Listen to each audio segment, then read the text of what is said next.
gue sama Cika ada sedikit problem lah di dalam satu acara gue di salah satu televisi. Waktu itu gue sempat ngeprank. Tujuannya cuma ngeprank. Jadi gimana caranya kata tim, Cika itu harus kesel gitu loh. Sampai bisa Bang Billy kalau itu nangis gitu. Kalau kata tim kalau bisa sampai nangis. Jadi waktu Cika ulang tahun, gue disuruh tim untuk ngerjain Cika, ngeprank Cika. Gue bilang sama Cika, Cik, lo enak banget ya jadi artis, cuma model-model goyang-goyang doang di tok-tok gitu lo jadi artis. Kemudian rame lah di situ. Kemudian banyak lah bully-bulian tentang gue nih. Seolah-olah gue ngatain orang di depan banyak orang gitu loh. Maksudnya ngatain Cika di depan banyak orang. Itu memang kejadiannya kalau orang nggak ngeliat kayak seolah-olah kayak nggak ada syuting. Padahal itu udah direkod sama teman-teman tim gue gitu loh. Kemudian sampai akhirnya banyak bulian yang datang di gua, katanya, lo juga terkenal gara-gara almarhum Olga, lo juga jadi artis juga gara-gara Olga. Nah sampai akhirnya di situ gua berpikir, iya memang iya gitu loh. Nggak pernah gue pungkiri gua masuk di entertain itu gara-gara almarhum Olga.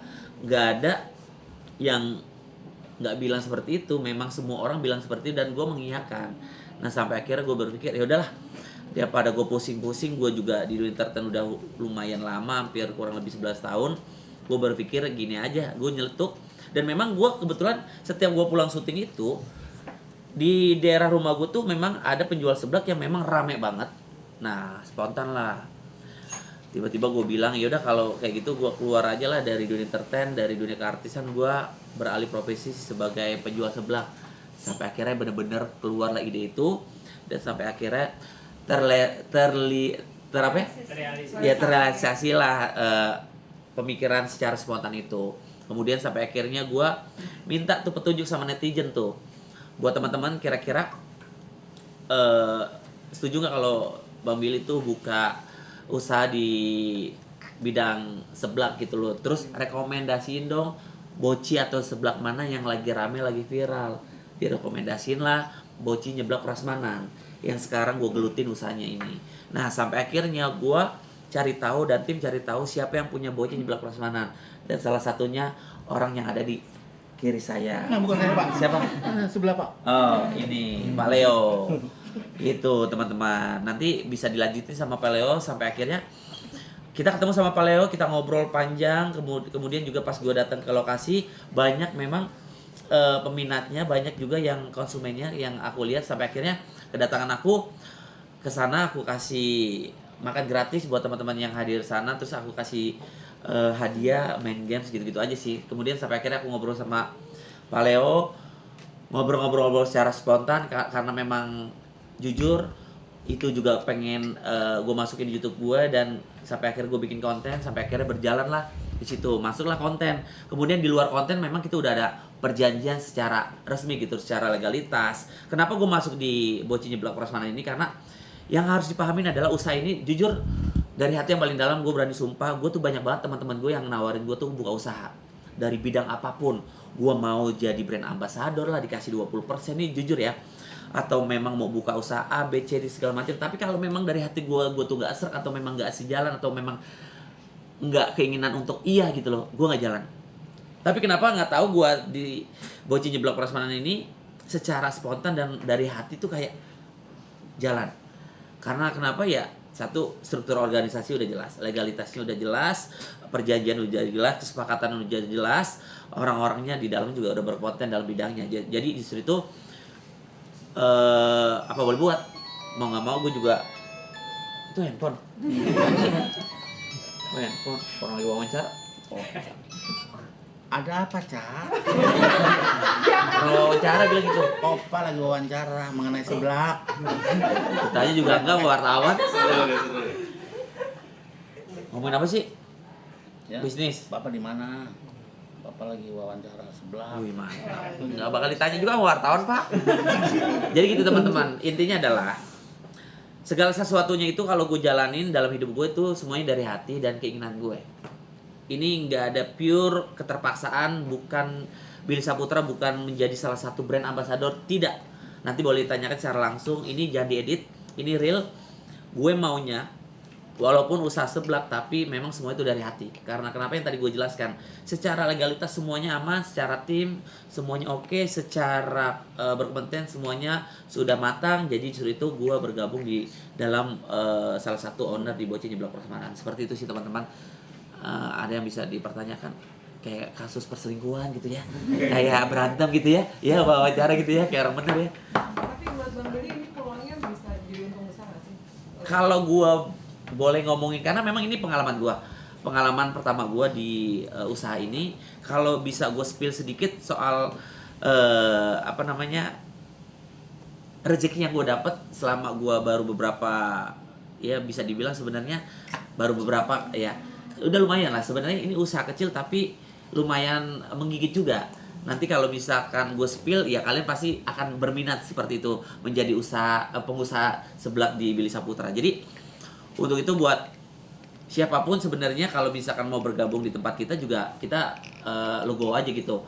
Karena memang di Bocil Nyeblak Prasmanan itu sendiri, kita sendiri sudah hampir 12 outlet ya. Alhamdulillah sudah hampir 12 outlet gitu.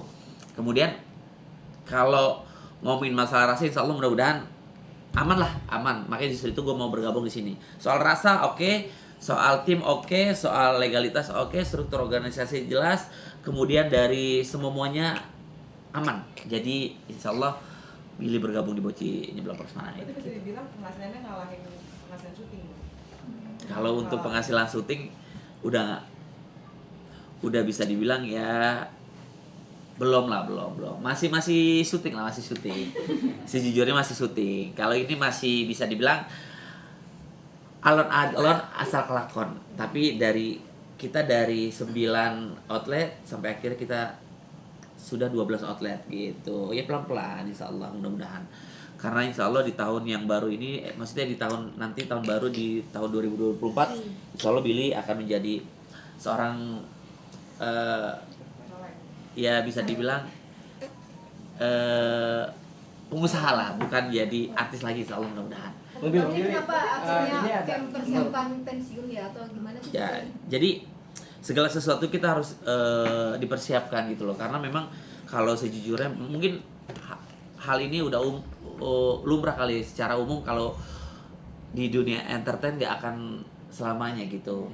Kita juga tahu porsi kita sampai kapan. Ya mudah-mudahan sih seterusnya, insya Allah mudah-mudahan orang-orang selalu sayang sama Billy, dan juga Billy masih dipercaya sama pihak-pihak TV ya. Kalau misalkan masih terus berlanjut, tapi kalau misalkan memang udah ada batas waktunya, ya udah kita beralih sebagai pengusaha aja lah gitu. Bang Bil, kalau kita ngomongin bisnis kuliner, especially kan seblak ya. Seblak. Pesaingnya kan banyak banget nih Bang Bil. Iya betul. Maksudnya sempat ada ketakutan nggak sih Bang Bil untuk terjun langsung nih? Oh gini, kalau itu bisa dijelaskan secara langsung sama Om Leo, karena ketika gue ngobrol panjang kali lebarnya secara menu makanan, kualitas rasanya, secara legalitasnya, secara transparannya, secara semuanya. Nah justru itu yang tadi gue tekankan, yang harus digarisbawahi adalah Billy Saputra bukan sebagai brand ambassador. Oke, kalau pertanyaan dari Mas itu sih lumayan oke. Boleh dijawab Om Leo, silakan. Kalau masalah itu sebenarnya autopilot sih ya. Jadi tinggal koordinasi sama tim, apa aja yang memang harus ada masukan, terus juga apa aja yang harus ada info-info tentang ya pemasukan, pengeluaran atau segala sesuatunya di bidang usaha kita ini sendiri. Jadi berapa persen total yang Bang Billy beli saham? Berapa persen? Waduh, berapa persennya? Buat ini aja, jadi ada. Jadi kalau ngomongin berapa persennya, intinya adalah kalau Billy Saputra membeli saham di Bocil Nyeblak Prasmanan, berapa persennya? Waduh, 100%-nya. rahasia. Yang paling penting adalah Billy Saputra owner dan salah satu pemilik saham yang ada di Bocil Nyeblak Prasmanan itu sih. Bang, dalam usaha itu kan selalu ada risiko ya. Ya. Artinya Bang Billy sendiri sudah menyiapkan risiko atau mungkin ada plan A, plan B untuk menghadapi dalam usaha nggak sih? Harus dong, kita sudah dibicarakan dari awal, semua tim sudah dibicarakan, segala sesuatunya itu punya risiko. Jangankan usaha yang kita jalankan, hidup aja pasti punya masalah gitu loh, ya kan? Jadi intinya adalah di dalam usaha ini resiko apa yang sudah kita nanti dapatkan, pasti insya Allah pelan-pelan akan ada jalan keluarnya. Gimana caranya? Ya selesaikan baik-baik, entah dari internal, entah dari luar, entah dari segala sesuatunya di lingkaran usaha kita. Pokoknya semua ada jalannya. Segala sesuatunya ada jalannya. Resiko bisa ditangani ketika kita selesaikan masalahnya dengan logowo. Ketika ada masalah, apapun diselesaikan dengan cara kepala dingin gitu. Ya segala sesuatunya sebenarnya gampang, hidup itu gampang. Cari simpel aja. Usaha itu akan ada berhasilnya, akan ada gagalnya. Ada gagalnya, bangkit lagi, jatuh bangkit lagi, berhasil alhamdulillah gitu. Boleh tahu targetnya berapa tahun bakal Target insya Allah mudah-mudahan sekarang kita baru 12 outlet. Insya Allah mudah-mudahan nggak mendahului Allah ya. Ya kita mah selalu berdoa mudah-mudahan salah satu di antara doa kita dijabah. Gue sih pengennya punya 30 kalau nggak 40 bahkan sampai 50 outlet di seluruh Indonesia. Amin. Emang rencana pensiunnya kapan bang? Pensiunnya kalau misalkan udah nggak dipakai lagi sama pihak TV. Gitu. Jadi ini udah ancang-ancang. Kalau sekarang alhamdulillah pihak TV masih percaya dan acara-acara televisi Billy Saputra masih banyak ya. Senin sampai Minggu bukan Senin sampai Jumat lagi. Alhamdulillah Senin sampai Minggu acara Billy Saputra masih ada. Kalau misalkan memang udah nggak ada acara-acara televisi lagi, paling beralih sebagai ya yang tadi gue sempat sounding kan, ya usaha aja cicilan. Bang, ini berarti menjadi salah satu pembuktian buat lo ke netizen atas tudingan itu mungkin bang ya? Sebenarnya nggak ada pembuktian juga sih bro. Sebenarnya itu ucapan yang memang ucapan dari hati yang paling dalam, suatu doa kali ucapan kali, dan akhirnya dijabah sih. Sebenarnya gue tuh buka usaha tuh nggak pernah pengen menunjukkan segala sesuatunya tuh gue punya punya usaha, punya barang ini, punya itu. Gue tuh bukan tipe orang seperti itu. Tapi karena memang ini harus ibarat kata dikumandangkan gitu loh, biar orang tahu ini punya Billy Saputra dan merasakan hasil dari karya Billy Saputra. Gini, jadi Boci Nyeblak Prasmanan itu bukan semata-mata pure dari menu Om Leo aja. Ada menu-menu Billy Saputra yang akhirnya insya Allah akan dibuat ya Om Leo ya. Gitu sih teman-teman. Ini karya dari usaha Billy sih. Usaha Billy. Sih belum bang kalau misalnya nanti udah fix untuk jadi usaha atau bisnismen gitu, untuk jadi benar-benar dilepasin tuh dari dunia entertainment. Bisa untuk yang Sebenarnya sih ya nggak boleh pungkiri juga. Sebenarnya kalau untuk dilepasin secara pure 100% sebenarnya nggak juga sih. Kemungkinan besar orang TV banyak yang sayang sama gua, mungkin ya pasti gua mah pasti akan diundang-undang aja sama pihak TV gitu loh. Kalau segala sesuatunya memang satu gua udah bosen, kedua memang udah nggak, apalagi sih Pak, apalagi banting nih handphonenya. Jadi kalau misalkan udah ya memang satu udah nggak dipercaya lagi sama pihak TV, ya insya Allah Billy beralih. Kalau misalkan ya tapi nggak mungkin sih pihak TV, pasti ada aja Billy mah diundang gitu insya Allah. Mudah-mudahan terus berjalan di dunia entertain, karena kan karir awal Billy itu di dunia entertain. Orang tahu Billy sampai sekarang ya karena masuk di entertain aja ya, salah satunya jembatannya almarhum Olga Saputra gitu sih. Mobil ini kan udah usaha, ini usaha pertama kali ya bang ya maksudnya? Sebenarnya ada sih usaha yang memang nggak ke blow up juga, ada beberapa usaha yang memang nggak ke blow up aja. Tapi ya kayak ayam goreng, kayak bengkel gitu-gitu aja sih sebenarnya. Itu juga ada beberapa usaha-usaha lain yang memang sebenarnya teman-teman nggak begitu paham juga dan nggak tahu. Memang gua nggak war-war, tapi kali ini karena memang memasuki di zona yang memang ngerasa gue zona nyaman banget gitu loh. Dan karena kan kemarin itu usaha-usaha gue masih UMKM, sebenarnya ini UMKM tapi secara legalitas tuh udah jelas valid dan konkret gitu loh, paham kan teman-teman gitu sih. Mungkin setelah ini kan kuliner ya bang, kan ada rencana lagi ke depannya nanti untuk bidang apa lagi mungkin, atau di kuliner lagi rencananya sudah terpikir bang? karena udah zona nyaman nih katanya. Iya. Sebenarnya zona nyaman sih nggak juga, semua kan proses gitu loh, pelan-pelan lah, pelan-pelan. Kalau misalkan ya setiap manusia pasti kan ya sejujurnya nggak ada rasa bersyukur, tapi gimana cara kita harus selalu bersyukur gitu loh. Ketika kita sudah misalkan contoh kita merasa udah zona nyaman, tapi kan pasti kita masih ada mau lagi gitu loh. Tapi intinya adalah ya hidup harus selalu bersyukur gitu aja. Dibilang zona nyaman ya enggak juga sih. Gitu teman-teman. Bang Billy, Ya. mungkin awal tahun atau akhir tahun ini akan liburan atau kemana sih?